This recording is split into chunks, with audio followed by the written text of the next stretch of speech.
The other big thing is that our lovely president apparently issued an executive order, and I've actually left it up because I kind of wanted to share it because it really pisses me off. I, George W. Bush, President of the United States of America, find that due to the unusual and extraordinary threat to the national security and foreign policy of the United States posed by acts of violence threatening the peace and stability of Iraq and undermining efforts to promote economic reconstruction and political reform in Iraq, and to provide humanitarian assistance to the Iraqi people, it is in the interest of the United States to take additional steps with respect to the national emergency declared in executive order blah blah blah and expanded another one and relied upon blah blah blah. It goes through some other stuff, but it says that you can have pretty much your money and your property frozen if you have been found to have committed or to pose a significant risk of committing an act or acts of violence that have the purpose or effect of threatening the peace or stability of Iraq or the government of Iraq, or undermining efforts to promote economic reconstruction and political reform in Iraq, or to provide humanitarian assistance to the Iraqi people.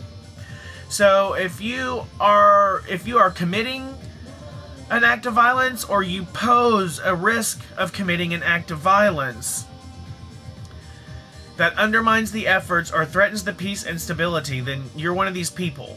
Then it goes on to say, to have materially assisted, sponsored, or provided financial, material, logistical, or technical support for, or goods or services in support of such an act or acts to the people that were named above, or to be owned or controlled by, or to have acted or purported to act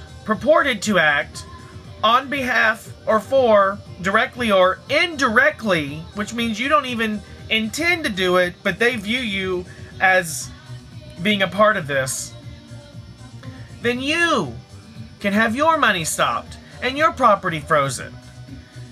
So some of the people I've talked to are like, nah, it just means acts of violence, and I have an attorney friend who said that he felt that it was to kind of control Iranian assets in the U.S. because apparently some people have their eye on Iran, and I'm like, okay, we're spread thin enough in Iraq, and that's stupid.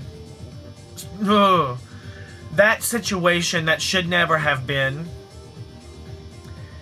And now, some people are stating that because of that, indirectly, if you are indirectly purported to act on behalf of these people, that it's a way to outlaw protesting.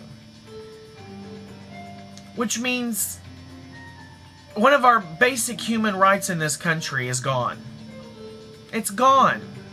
Because apparently, he was given some power to give himself power. Maybe that was from theonion.com. Maybe that part is wrong. But I'm reading this from the White House website. And it's whitehouse.gov/news//2007/07/2007-0717-3. Okay? This is something they put out. If acts of violence are already outlawed, why would there need to be another one directly related to acts of violence against the Iraq War? And what constitutes an act of violence? Because, I'm sorry, I've read this whole thing, and let me just check again. They define person, they define entity, and they define United States person. I do not see in here where they define acts of violence. Now, you'd think that'd be common sense, but in the legal world, everything has to have a definition, otherwise it's open to interpretation. So, I don't know. It frustrates me. I mean, I guess it's the same argument that people use as to why we have to add homosexuality to the hate crimes bill, because if an act of violence against a person is already outlawed, then why does it have to be added into that? And my answer to that is because much of the violence that is directed, that homosexuals are at the end of, I can't get my words out, I'm so frustrated right now, it's because they are gay and not because, you know, someone talks shit to them or what have you. And if you're going to go through that frame of mind, then you have to remove everyone else from the hate crimes bill and not just leave out homosexuals because you don't agree with them. You have to include people. It's like the country's making a statement saying to attack this person because they're gay is wrong.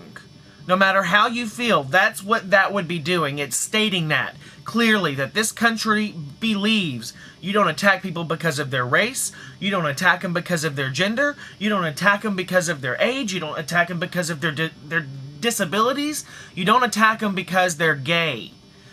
Now, if you use that same logic and apply it to here, then it's saying you don't attack, and I don't mean physically attack here, although I think maybe the purpose of this, and I'm pointing at the screen here, is to state that, you know, acts of violence, you know, against the stability of Iraq and what is trying to be done there should not be done. And I agree with that. I agree with that. I don't agree with the fact that it's written in such a way that there are loopholes to get dissenters out of the way. And considering this government lied to everyone with this threat, purported threat, just like it says in here, you know, if you're purported to act on or act for or on behalf of, directly or indirectly, so they purported there were weapons of mass destruction, and there weren't. I had people that I knew who thought the big, you know, cottages they found with machine guns, that was the weapons of mass destruction. No. Iraq didn't cause 9/11 either.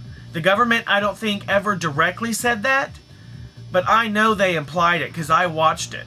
And people to this day still believe that Iraq was behind 9/11 and that's why we attacked them. You know, if that was the case, I think a lot of the people who don't support this war would be in a different place, because I don't think people got that upset when we went after Afghanistan.